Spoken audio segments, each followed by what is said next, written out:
ከኤርፖርት በ5 ደቂቃ ርቀት ላይ በምትገኘው በቦሌ ቡልቡላ በወለል አንድ ቤት ብቻ የሆኑ ጂ+3 እና ጂ+4 ቪላ ስታንዳርድ አፓርትመንቶች ግንባታቸው ከ70% በላይ የደረሱ ቤቶችን ከአልቴራ ሪል ስቴት ለመኖሪያም ሆነ ለኢንቨስትመንት ተመራጭ በሆነችው በቦሌ ቡልቡላ 60,000 ካሬ ላይ ያረፈ ዘመናዊ መኖሪያ መንደር 45,000 ካሬ በላይ ገንብተን ቃል በገባነው መሰረት አስረክበናል። በፉሊ ፊኒሽድ የምናስረክባቸው እነዚህ አፓርትመንቶች ባለ 2 መኝታ 110 ካሬ 4.3 ሚሊዮን ቅድመ ክፍያ በ14.4 ሚሊዮን ብር ሙሉ ክፍያ ግራውንድ ፍሎር ላይ፣ ባለ 3 መኝታ 130 ካሬ በ5 ሚሊዮን ብር ቅድመ ክፍያና ከ16.6 እስከ 17.7 ሚሊዮን ሙሉ ክፍያ በአንድ ዓመት ውስጥ የሚረከቡት። በውስጡ የልጆች መጫወቻ ስፍራ፣ የከርሰ ምድር ውሃ፣ ሰፊ ፓርኪንግ፣ የልጆቹ ደህንነት፣ የቤተሰቡ ምቾትና የዘመናዊ ኑሮ ፍላጎት ሁሉንም በአንድ ቦታ። ፈጥነው ለሚመጡ 10 ደንበኞች ልዩ ቅናሽ ተዘጋጅቷል። ዛሬውኑ ይደውሉ፣ ቦታውን ያስይዙ። አልቴራ ሪል ስቴት፣ የዘመናዊ ኑሮ አዲስ ምርጫ።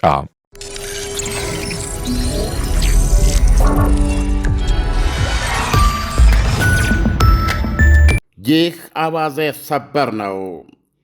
የሆርሙዝ ሰርጥን ዘግታ ለመያዝ በመቻሏ የልብ ልብ የተሰማት ኢራን አሁን ትኩረቷን ሰርጡ ስር ወደተኛው የዓለም ኢኮኖሚያዊ ደም ስር ማዞሯ ተሰማ። በአውሮፓ ኤዥያና በባሕረ ሰላጤው መካከል የኢንተርኔት አገልግሎትና የፋይናንስ ዝውውር የሚሳለጡበት ባሕረ ገብ ኬብሎች ናቸው ድብቆቹ የዓለም ኢኮኖሚ ደም ስሮች ሰርጡ ስር የተኙ።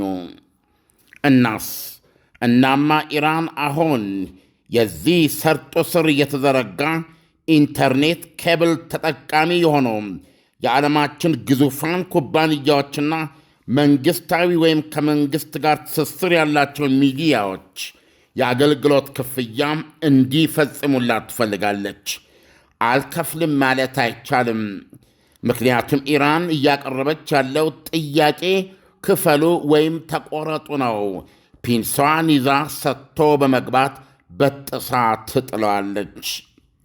የሀገሪቱ እንደራሴዎች የፓርላማ አባላት ማለት ነው በዚህ ጉዳይ ላይ ባለፈው ሳምንት መክረዋል። የአረብ አገራትን ከአውሮፓና ኤሽያ ጋር የሚያገናኙ ውሃ ሰረግ ኬብሎችን ነው የደሉትባቸው። በኢንተርኔት ኬብሎች ላይ ክፍያ እንጭናለን ብለዋል የኢራን ወታደራዊ ቃል አቀባይ ኢብራሂም ዞልፋጋሪ ባለፈው ሳምንት በኤክስ ገጻቸው። ሌላ ከእስላማዊ ዘቡ ጋር የተገናኙ ሚዲያዎች ደግሞ ቴህራን ሰው ሰራሽ ማዕድኑን ለማውጣት አቅዳለች ካሉ በኋላ የማዕድን አይነቶቹን በስም ዘርዝረዋቸዋል።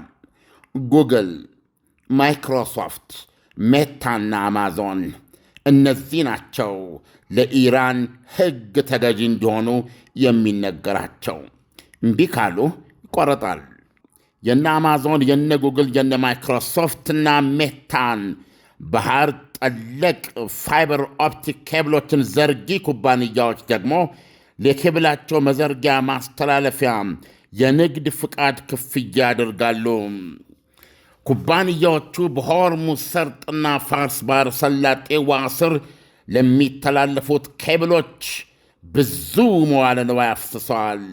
ይሁንና እነዚህ ኬብሎች በኢራን የውሃ ክልል ያቋርጣሉ ወይም አያቋርጡም ግልጽ አይደለም ይላል ዘገባው።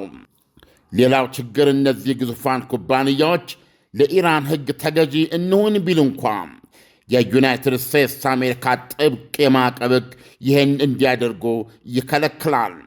በዚህ የተነሳ ኩባንያዎቹ ይህንን የኢራንን ክፈሉ ወይም ተቆረጡ የሚል መግለጫን እንዲያው ማስበርገጊያ እንጂ ጥርስ ያለው የፖሊሲ አቋም አይደለም ብለው ያምናሉ። ቢሆንም የኢራን መንግሥት ነክ ሚዲያዎች የኢራንን ትዕዛዝ ሕግ አለመከተል የትሪሊዮን ዶላሮች አካል የሆነውን የሆርሙዝና የፋርስ ባሕረ ሰላጤ ኬብሎች ለጉዳት በመዳረግ ዓለም አቀፋዊ የኢንተርኔት ትስስርን ክፉኛ ሊሸቅበው ይችላል። በተለይ አሁን ፕሬዚደንት ዶናልድ ትራምፕ የቻይና ጉብኝታቸውን ጨርሰው በመመለሳቸው ምክንያት እረፍት ላይ የነበረው ያ ውጥረት ተመልሰዋል። ዶናልድ ትራምፕ ካሁን ምታ የሚለውን ቁልፍ ይጫናሉ ተብሎ ይሰጋል። ኢራን እየፈጠነች ነው። ዓላማዋ ከሚሳኤሎቿና ሰው አልቦቿ በተጨማሪ እግሯ ስር ውሃዋ ስር ይሄን የሚያል ኃይል መተኛቱን ለማስገንዘብም ነው። እረፉ እያለች ነው። ይህ እርምጃዋ የሆርሙዝ ሰርጥን ፋይዳ ከኤነርጂ ማስተላለፊያ በላይ መሆኑን ያስገነዘበና ቴሄራንም ይህን በማወቅ ይህን መልክዓ ምድራዊ መያዣ አቶሚክ ቦምብ ወደ ዘላቂ ኢኮኖሚያዊና ስትራቴጂክ ኃይል እንለውጣለን የምትለው ባህር ሰረግ ኬብሎቹ የዓለም አቀፋዊ ትስስር የጀርባ አጥንት ናቸው።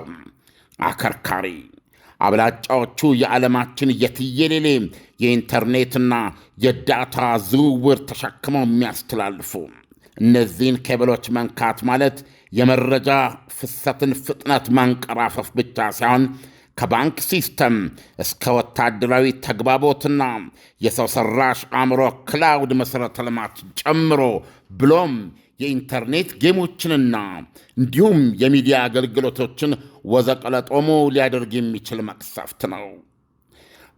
በብሉምበርግ ኢኮኖሚክስ የመካከለኛው ምስራቅ ተንታኝ ዳና ኢልፋንዱያሪ እንደሚያስገነዝቡት ኢራን በሆርሙዝ ሰርጥ ላይ የፈጠረችው ስጋት ዓላማ የአገዛዙን ሕልውና ለማረጋገጥ ነው። በዚህ ጦርነት የእስላማዊት ሪፐብሊኳ ዋና ዓላማና ተልኮ ይሄ ነው ይላሉ ወይዘሮዋ ተንታኝ። የ47 ዓመቱ ሺያ አብዮታዊ እስላማዊ መንግሥት የማይድን ከሆነ ይላሉ ወይዘሮዋ በእስላማዊ አብዮተኞች ዘንድ ያለ ቁርጠኛነት ፈረንጆቹ እንደሚሉት አፍተርሚ ዘዴሉዥ የሚል ነው። ወይም ሀበሻ በተሻለ እንደሚያስቀምጠው እኔ ከሞትኩ ሰርዶ አይብቀል። ኢሳያስ እንግዲህ በምታየው መልኩ ኢራን፣ ዶናልድ ትራምፕ እና እስራኤል ምን ያህል ማቆብቆባቸውን ታውቃለህ። በዛሬው ዕለት የእስራኤሉ ጠቅላይ ሚኒስትር ቤንያሚን ኔታንያሁ ከካቢኔ ከብሔራዊ ደህንነት ካቢኔያቸው ጋር ይነጋገራሉ። እንደገና ከፕሬዚደንት ዶናልድ ትራምፕ ጋርም በስልክ ይነጋገራሉ። ራሳቸው ዶናልድ ትራምፕ የተኩስ አቁም ስምምነቱ ሞቷል ነው ያሉት። አይተርፍም፣ ሆስፒታል የጸና ህሙማን ክፍል ውስጥ ነው ያለው፣ በራሱ አይተነፍስም፣ እነዚህ ቫይታል ኦርጋኖቹ አይሰሩም፣ እነዚህን በመሳሪያ እገዛ ነው ያለው እና ዶክተሮቹ ወጥተው ታማሚው እንግዲህ ይትረፍ ከተባለ 1% እድል አለው ታውቃለህ፣ ዶክተሮቹ ይሞታል አይሉም።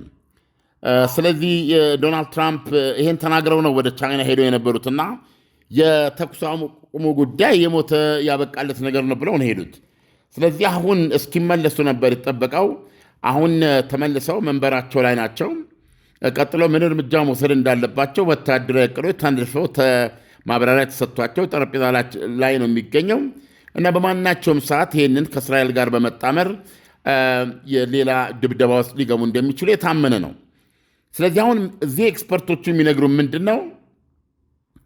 ኢራን 20% የዓለም የነዳጅና የጋዝ ማስተላለፊያ በየቀኑ 20 ሚሊዮን በርሜል ነዳጅ፣ ዘይትና ጋዝ የሚተላለፍበት የዓለም 1/5 ፍጆታ ነው ይሄ።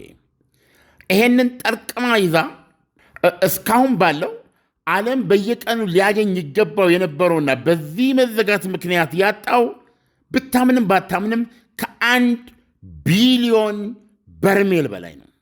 ስለዚህ ቤዚካሊ የዓለምን ኢኮኖሚ ኤነርጂ እየነፈገችው ነው ያለችው፣ እያስራበችው ነው ያለችው።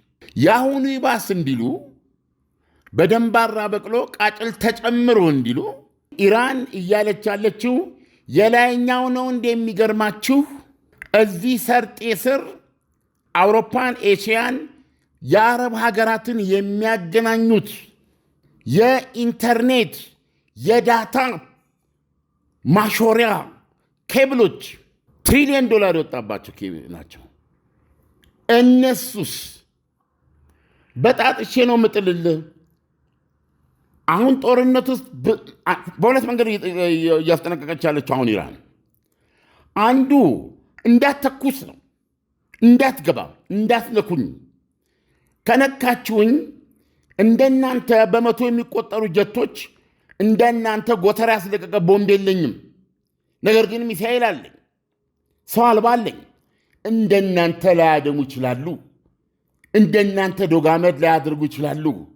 ወይ እንግዲህ ጥያቄው የኔ መሞት ወይም አለመኖር ከሆነ ኢራን አለ በትናገሩ ነበር አገዛዙ ነው ጥያቄው። የኢራን እስላማዊ ሺዓዊ አብዮት ይሄ በታሪክ የመጀመሪያው ሃይማኖታዊ መንግስት ነው። የሱ መኖር ወይም አለመኖር ከሆነ ጉዳዩ እንግዲያውስ እኔ መጥፋት ካለብኝ በጣጥስላለሁ። እዚህ ውስጥ ገብቼ በጥስጥሱን ነው የማወጣው።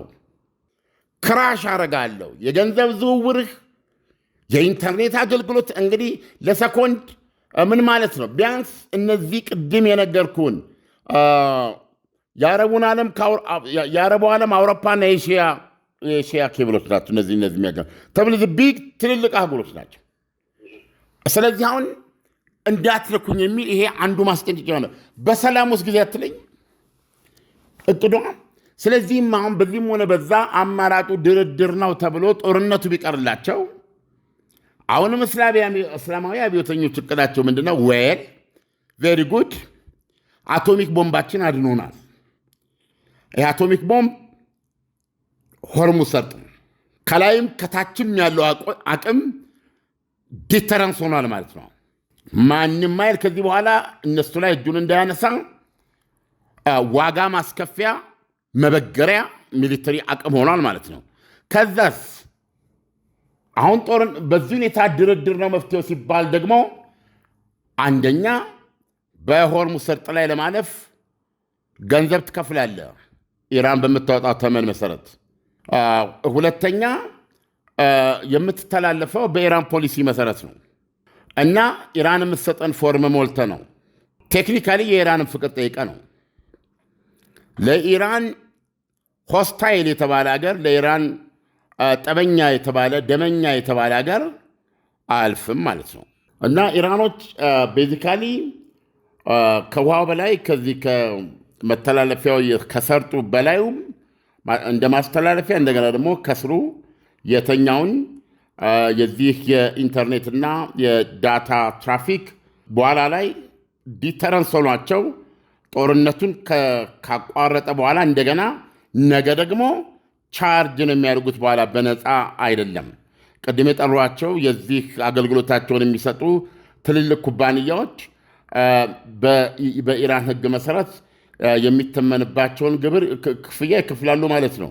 እንደገና ደግሞ ይህን የሚዘረጉ ኩባንያዎችም እንደዚሁ የላይሰንስ፣ የጥገና፣ የሜንቴናንስ እነዚህን ያካተተ የአገልግሎት ክፍያ ያደርጋሉ ማለት ነው።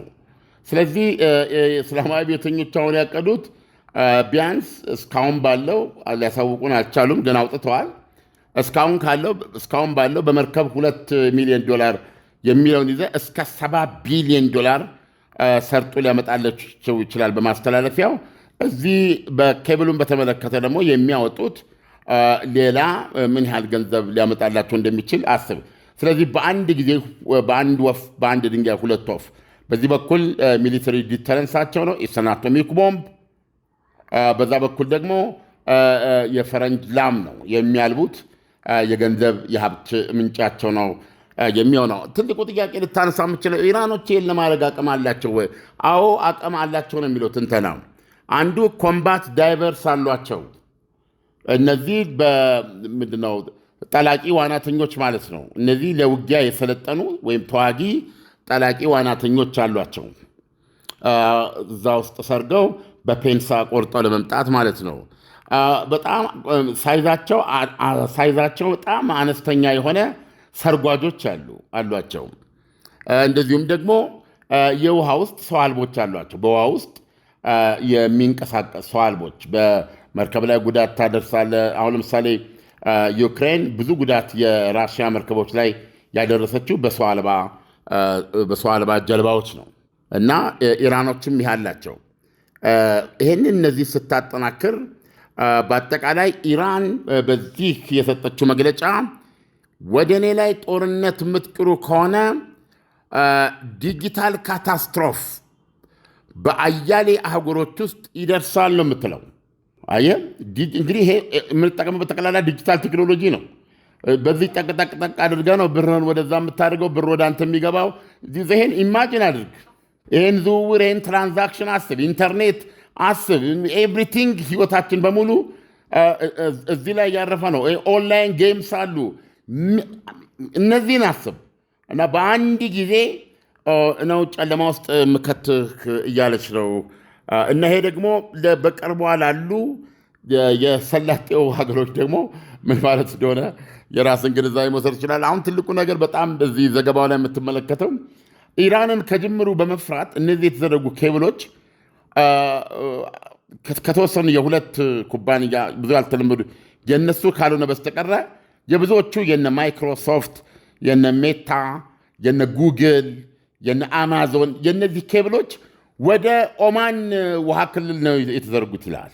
ኢራን ከነገዛ እንዲህ በማስብ አንቲስፔት በማድረግ በመፍራት እነዚህ የተዘረጉት በኦማን እንግዲህ እዚህ ሰርጡ ላይ ስትመጣ ሰርጡ በኦማን አገር ኦማን በምትባለው ሀገርና በኢራን መካከል ነው ያለው። ስለዚህ አሁን ወደ ኦማን የውሃ ክልል ውስጥ ነው የሚገቡት። የውሃ ክልል 24 ኪሎ ሜትር እንደዚህ ከውሃ ዳርቻህ እስከ ባህሩ 24 ኪሎ ሜትር። ይህን ከማንም ሰው ገብቶ ማየት ይችላል። ወይም ሳምቲንግ እንደሱ አይነት የውሃ ክልል ነው። በዚህ ውሃ ክልል ውስጥ የውሃ ድንበር ነው፣ ቤዚካሊ ድንበር ነው። እዚህ ውስጥ የሚደረግ ነገር በሙሉ ይመለከታል። የአንተ ድንበር ነው፣ የአንተ ግዛት ነው፣ ትዋጋለህ። ያለ አንተ ፍቃድ መሆን የለበትም። እነዚህ የተዘረጉት በሰላማዊ አስተሳሰብ በኦማን የውሃ ክልል ውስጥ ነው ያሉት እንጂ ኢራን ውስጥ አይገኙም። አንዱ ለመከላከል ብለው ነው ያደረጉት።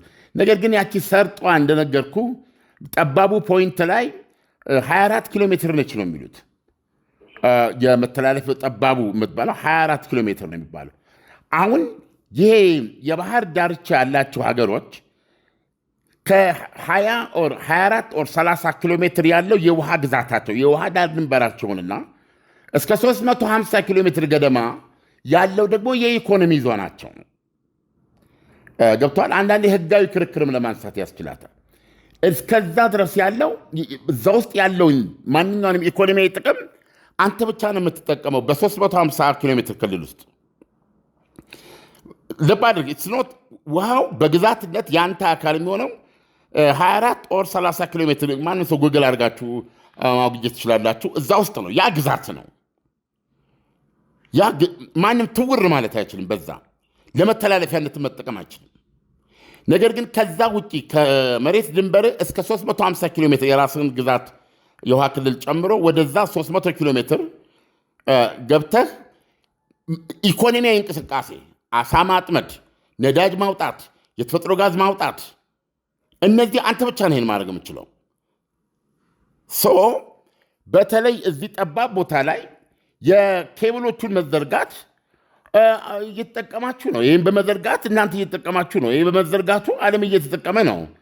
ስለዚህ ይገባኛል፣ የኔ የኢኮኖሚ ዞን ነው፣ የኢኮኖሚ እንትን ነው የሚልም አርጉመንት ልታነሳ ትችላለች። ስለዚህ በዚህ የተነሳ ኢራን የሆርሙዝ ሰርጥ መልክዓ ምድር የሰጣት ጂኦፖለቲካል ወይም ፖለቲካዊ የብስ ልንለው እንችላለን በአማርኛ። ኢሳያስ የግድ አማርኛዎቻችንን መጠቀም አለብን አይደለም እንዴ? ጂኦ ማለት መሬት ማለት ነው እና የብስ ማለት ነው እና ፖለቲካ ነው። ስለዚህ ፖለቲካዊ የብስ ማለት እንችላለን። ጂኦፖለቲካ የሚለውን መሬት ላይ የተመሰረተ ፖለቲካ ማለት ነው።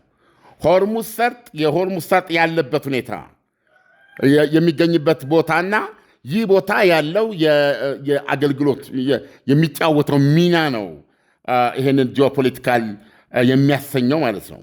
ዋጋውም አይተዋል። የማይቀርበት ያለ ነዳጅ አትኖርም፣ ያለ ጋዝ አትኖርም። የዛ መተላለፊያ ነው። ስለዚህ ጂኦፖለቲካዊ አቶሚክ ቦምብ ሆነ ማለት ነው ለኢራን። እና ደግሞ መቼም በዛ ላይ ደግሞ ከስሩ ደግሞ ቅድም ያልኩህ በትሪሊየን ዶላሮች ኢንቨስት የተደረገባቸው የዓለማችን የኢንተርኔትና የማንኛቸውም የዳታ ትራፊክ ፍሰት አሁንም ኢራኖች የከፋ ጊዜ ከመጣ በእጃችን ነው እንዳይጥ እንበጣጥሰዋለን እያሉ ነው ለማለት ነው። ኢሳያስ ግን አለም አሁን ለምሳሌ የኢራን ሐሳብ ከውቅያኖሱ ስር ያለውን አጠቃላይ ፋይበር የመቁረጥ ፍላጎት ከሆነ ዓለም የሚጠቀምበትን ቴክኖሎጂ በመቁረጥ ዓለምን በቢዝነስ በተለያዩ አይነት በመረጃ በተለያየ አይነት መንገድ የተሳሰረውን ዓለም የመበተን ፍላጎት ነው። ይሄ ደግሞ አሜሪካንን ወይም እስራኤልን ወይም መካከለኛው ምስራቅ ላይ ያሉ ሀገራትን ብቻ የሚወክል አይደለም፣ ዓለምን የሚወክል ነው። ኢራን እያደረገች ያለችው ለምሳሌ የሆርሙዝ ሰርጥ መያዝ ወይም የእስራኤል ጉዳይ ወይም የአሜሪካ ጉዳይ ብቻ አይደለም፣ የዓለም ጉዳይ ነው።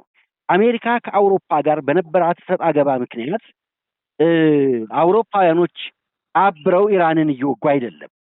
አሁን ግን ይሄንን ፋይበር መቁረጥና መበጣጠስ ስትጀምር ዓለምን ከተለያዩ አይነት ነገር ውጪ ስለሆነ የምታደርገው ዓለም በዝምታ ያያታል ወይ? አውሮፓ፣ ኤሲያ፣ አፍሪካ፣ ራሱ መካከለኛው ምስራቅ እነዚህ ሁሉ እንደሌላው ጊዜ በዝምታ ያልፏታል ወይ?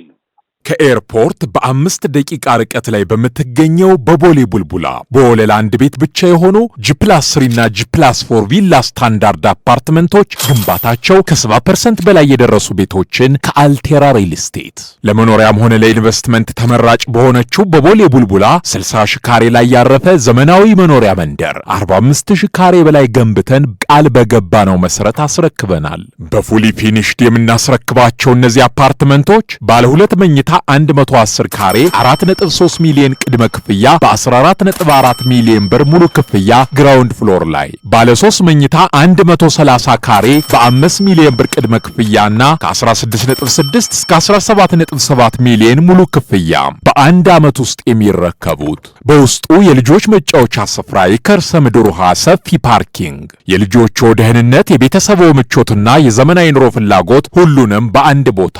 ፈጥነው ለሚመጡ 10 ደንበኞች ልዩ ቅናሽ ተዘጋጅቷል። ዛሬውኑ ይደውሉ፣ ቦታውን ያስይዙ። አልቴራ ሪል ስቴት፣ የዘመናዊ ኑሮ አዲስ ምርጫ። በእርግጠኛነት መናገር የምችለው አሁን ባለው በምናየው ተጨባጭ ሁኔታ ኢራን የምትሰጣቸው አሁን ትልቁ ጥያቄ እንግዲህ ዛቻዋን ምን ያህል ተግባራዊ ማድረግ አቅም ይኖራታል ነው። ይሄን በማድረግ ሂደትስ ይህንን እንዳታደርግ ማድረግ ይቻላል አይቻልም? ወይም ደግሞ ይህንን እንዳታደርግ የሚመጣባትን ጥቃት ዋትቨር መመከት ትችላለች አትችልም? ብዙ ነገር ማለት ይቻላል። ነገር ግን አሁን ባለው ሁኔታ ኢራን ይህን ስላደረገች ከዶናልድ ትራምፕ ጎን ሄዶ በፍጥነት የሚሰለፍ አውሮፓ የለም። ለምሳሌ ያክል ዜና ልነግር እችላለሁ። የአውሮፓ ሀገራት ከኢራን ጋር እየተደራደሩ ነው በሆርሙዝ ሰርጥ እንዴት ማለፍ እንደሚችሉ ይላል አንዱ ዜና። ስለዚህ ይሄ ምን ማለት ነው? አዎ እነ እንግሊዝ የውሃ ምንድነው ይሄ መተላለፊያው ወደ ነበረበት መመለስ አለበት እያሉ እየተናገሩ ነው። ጦርነቱ ከቆመ በኋላ የራሳችንን የጦር መርከቦች ቅንጅት ፈጥረን እንትን ብለን የሰርጡን የማስከበር ስራ እንሰራለን ብለዋል። በጣም እርግጠኛ ሆኜ መናገር የምችለው ለአሜሪካና ለእስራኤል ያልተበገረች ኢራን በሆነ መንገድ ከዚህ ጦርነት ተርፋ እና ቤዚካሊ ያለው መፍትሄ የኒውክሌር እቅዷን እርም አድርጋ ዶናልድ ትራምፕ የኒውክሌር አዋራ ያሉትንም ሰታ፣ ነገር ግን ሰርጡን አልይዝም እሱን እንዳደርግ ሰርጡን ይቀበሉ በእኔ ሉዓላዊነት ስር መሆኑን ይቀበሉ የሚል አቅርባ፣ ዶናልድ ትራምፕ ደግሞ እኔ ራሴ ነዳጅና ዘይት ያለኝ ነኝ ምን አገባኝ ቀሪው ዓለም የራሱን ያድርግ ብለው እዚህ ስምምነት ውስጥ ቢገቡ እና በዚህ ጦርነቱ ቢቆምና አውሮፓ አስለቅቃለሁ ቢል ኢራን ፈጽሞ አትሰጋም፣ ፈጽሞ አትፈራቸው፣ አታክብራቸው። ይሄ ሳይታለም የተፈታ ነው። ምንም ሊያደርጉም ደግሞ አይችሉም።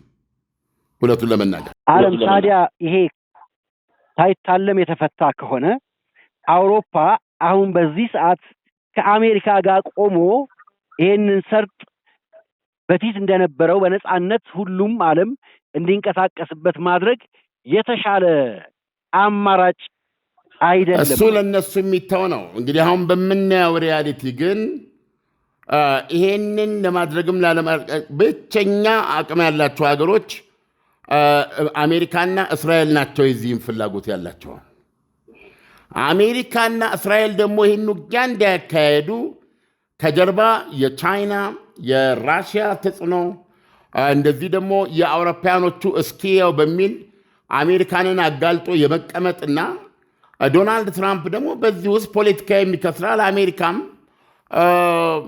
እንትን አይላትም። ስኖት አሜሪካስ ዎር እንትን እኛ ምንድነው ኒውክሌሩ ነው ትልቁ ስጋት። ለእስራኤልም ትልቁ ስጋት እሱ ነው። ኢስ ኦኬ።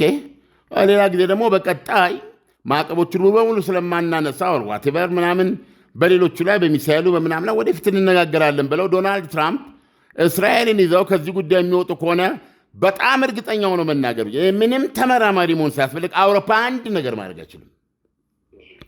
ፈረንሳይና እንግሊዝ ዶናልድ ትራምፕ አሮጌ ያበቃለት ያሏቸውን የጦር አውሮፕላን ተሸካሚዎችና እንትን ይዘው ኢራንን እንዲህ ሊያደርጉ አይችሉም። ድል መጥፎ ነው። ከድል በላይ የድል መንፈስ በጣም መጥፎ ነው። ገብቷል? ኢራን ከዛ በኋላ ሚሳኤሏ አሁን ለምሳሌ ስጋቱ ለማን ነው? ሚሳኤሏ ለምሳሌ በስጋትነቱ አሁን እየተፋለመች ያለችው እስራኤል ናት። ነገር ግን ይሄ ሚሳኤል ስጋት ኢሚዲየት ስጋት ሆኖ ራሱን ሊከስት የሚችለው ለደቡብ አውሮፓ ነው ተብሏል። ፕራክቲካሊ አሁን ዶናልድ ትራምፕ የሚዋጉትም ለዚህ ነው። አሁን ባለው አስተያየት ግን በእስራኤልንም ሆነ አሜሪካን ላይ አውጋዡ ከፍተኛ ነው እና እነዚህ ሁለት ሀገሮች መክረው ራሳቸውን ከዚህ ደረጃ ቢያወጡ አውሮፓ መዳኛ የለውም። አውሮፓን በትክክል ራሳቸው ዶናልድ ትራምፕም ገልጸዋል። ራሽያ ከመጤፍ አትቆጥረውም፣ ቻይና ከመጤፍ አትቆጥረውም፣ ኢራን ከመጤፍ አትቆጥረውም። ስለዚህ የሆርሙዝ ሰርጥ ጉዳይ የኢራን ጉዳይ ብቻ ይሆናል። ብታምንም ባታምንም ኢራን ሰርጡን እንድትከፍት ለማድረግም ሆነ ከሰርጡ ስር ያለውን ኬብል እንዳትነካ የማድረግ ዲተረንስ ፓወር ያላቸው አሜሪካና እስራኤል ናቸው። አሁን በምታየው ግን በሙሉ የአሰላለፍ አይተህ ከሆነ ጸረ አሜሪካና ጸረ እስራኤል አሰላለፍ ነው ያለው። ስለዚህ አሁን እስራኤል የምትዋጋው ለራሷ ስትል ነው። ዶናልድ ትራምፕ ለምሳሌ ደጋግሞ ተናግረዋል። አይመለከተኝም የሰርጡ ጉዳይ፣ ሰርጡ የዓለም ጉዳይ ነው፣ ሌሎች አንድ ላይ ያድርጉት እያሉ ነው። ነገር ግን እንዲህ አይነት ጂኦግራፊያዊ አቶሚክ ቦምብ ሰጥተ የአሜሪካንን ዲክላይን የአሜሪካንን እያሽቆለቆለች መሄድ ማረጋገጥ ማለት ነው። ይሄ ለራሽያና ለቻይና ሆርሙዝ ሰርጥን በኢራን በኩል ሰጣቸው ማለት ነው። በዚህ ምክንያት ነው አሜሪካ በልህ መዋጋትና ይሄንን ለዓለም ማትረፍ ያለባት እንጂ አውሮፓውያኖቹ የያዙትን አቋም እውነቱን ለመናገር ነው የምነግርህ። ምንም ተንታኝ አዋቂ መሆን አያስፈልግም። ገብቶሃል? በፍጹም መያዣው መጨበጫው የጠፋቸው ናቸው። ስለዚህም ነው አሁን ኢራን ሶ ስማርት አውሮፓውያኖችን እንዳትገቡ እንድች ብላችሁ እዚህ ውስጥ እንዳትገቡ አለቻቸው። አሁን በጀርባ ከኢራን ጋር መነጋገር ጀምረዋል ይላል የሆነ ኢሳያስ። ለእሑድ አጠር ቢል ነው ጥሩ። ዓለም ለትንታኔው ከወዲሁ አመሰግናለሁ። መልካም የእሑድ ምሽት ይሆንልን። መልካም ቆይታ። ከኤርፖርት በ5 ደቂቃ ርቀት ላይ በምትገኘው በቦሌ ቡልቡላ በወለላ አንድ ቤት ብቻ የሆኑ ጂ+3 እና ጂ+4 ቪላ ስታንዳርድ አፓርትመንቶች ግንባታቸው ከ70% በላይ የደረሱ ቤቶችን ከአልቴራ ሪል ስቴት ለመኖሪያም ሆነ ለኢንቨስትመንት ተመራጭ በሆነችው በቦሌ ቡልቡላ 60,000 ካሬ ላይ ያረፈ ዘመናዊ መኖሪያ መንደር 45,000 ካሬ በላይ ገንብተን ቃል በገባነው መሰረት አስረክበናል። በፉሊ ፊኒሽድ የምናስረክባቸው እነዚህ አፓርትመንቶች ባለ 2 መኝታ 110 ካሬ 4.3 ሚሊዮን ቅድመ ክፍያ በ14.4 ሚሊዮን ብር ሙሉ ክፍያ ግራውንድ ፍሎር ላይ፣ ባለ 3 መኝታ 130 ካሬ በ5 ሚሊዮን ብር ቅድመ ክፍያና ከ16.6 እስከ 17.7 ሚሊዮን ሙሉ ክፍያ በአንድ ዓመት ውስጥ የሚረከቡት። በውስጡ የልጆች መጫወቻ ስፍራ፣ የከርሰ ምድር ውሃ፣ ሰፊ ፓርኪንግ፣ የልጆቹ ደህንነት፣ የቤተሰቡ ምቾትና የዘመናዊ ኑሮ ፍላጎት ሁሉንም በአንድ ቦታ። ፈጥነው ለሚመጡ 10 ደንበኞች ልዩ ቅናሽ ተዘጋጅቷል። ዛሬውኑ ይደውሉ፣ ቦታውን ያስይዙ። አልቴራ ሪል ስቴት፣ የዘመናዊ ኑሮ አዲስ ምርጫ።